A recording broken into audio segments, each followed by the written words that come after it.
Bonsoir à tous et bienvenue dans ce flash de 18 h.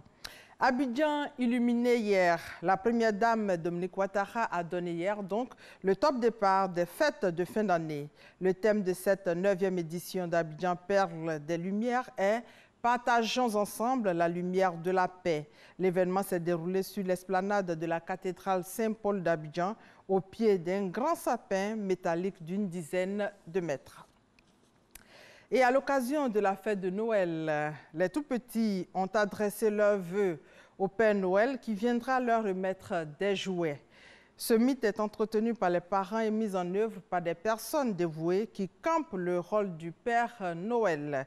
Mais porter la tunique ne suffirait pas pour être un bon Père Noël. Il faut avoir la fibre paternelle et être en pleine santé physique.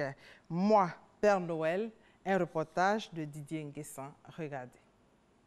Savadogo, enseignant de formation, est connu sous le surnom de Frotomougou pour ses qualités de conteur. Aujourd'hui, il enfile une autre casquette, celle du Père Noël. Pour être un Père Noël, il faut d'abord aimer les enfants. Alors, en tant qu'enseignant, instituteur, les enfants sont déjà mes enfants. Je suis le papa des enfants. Je suis bien placé pour leur donner des conseils. Un jour, j'étais dans mon quartier et puis je vois deux enfants qui se battaient. Un qui a dit, ouais, toi ton cadeau là, c'est pas Père Noël qui t'a donné, donc c'est pas bon cadeau, c'est ton papa qui t'a donné. Et puis ils ont commencé à se battre. Donc pour eux, quand le cadeau vient du Père Noël, c'est un mystère, ça a plus de valeur. Donc vraiment, ces mythes doivent être vraiment exister pour que les enfants se disent qu'il y a quelqu'un qui vient de là-haut, qui vient leur donner des beaux cadeaux. Dans les coulisses, Père Noël se prépare à perpétuer le rituel de la distribution des cadeaux. Dans cette salle chauffée à bloc, il est annoncé comme une star de la musique.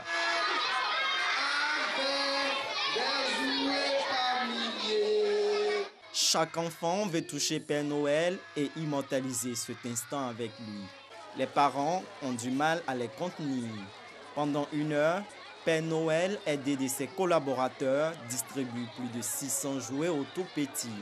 N'est pas Père Noël qui veut. Le métier est éreintant, mais le vieux barbu a de la réserve. Avec les enfants, on n'est jamais fatigué. Parce que tout ce que je reçois ici, c'est le bonheur. Imaginez si on vous donne une tonne de bonheur. Vous allez que vous êtes fatigué? Non. Donc c'est éreintant, mais on supporte parce que c'est pour le bonheur des enfants que nous sommes là. Je remercie la RTI pour ce cadeau. Je veux dire merci au Père Noël. Je dis merci à la RTI pour ce cadeau. De retour dans sa loge, Père Noël redevient Savadogo. Il retrouvera les salles de classe et ses élèves le 6 janvier 2020 en attendant un autre Noël. Et la 80e promotion des enfants de troupes de l'école militaire préparatoire technique de Bingerville au drapeau. Ce sont au total 124 élèves de la classe de 6e, dont 20 venus des pays de la sous-région qui ont reçu les insignes. C'était en présence du chef d'état-major général des armées. Le point à 20 h avec Abou Sanogo. On en vient à ce communiqué de l'Assemblée nationale. Le président de l'Assemblée nationale a été saisi ce jour d'un courrier de monsieur le procureur de la République près le tribunal de première instance d'Abidjan, l'informant de l'ouverture d'une information judiciaire contre certains de nos compatriotes, dont les députés, pour atteinte à la sûreté de l'État et détournement de deniers publics. Vu la gravité des faits, une réunion d'urgence du bureau de l'Assemblée nationale s'est tenue. La réunion a pris acte de cette information qui ne saurait laisser indifférente l'institution parlementaire. Le bureau de l'Assemblée nationale s'élève contre toute tentative subversive et à un moment où nos populations voudraient, en toute quiétude, préparer les festivités de fin d'année et aborder l'année 2020 dans la plus grande sérénité. Communiqué signé Amadou Soumaoro, président de l'Assemblée nationale. En Algérie, le général Ahmed Gaïd Salah était l'homme qui avait déclenché un bras de fer avec les protestataires en durcissant leurs conditions de manifestation. Il avait aussi orchestré la présidentielle de ce mois de décembre, largement boycottée.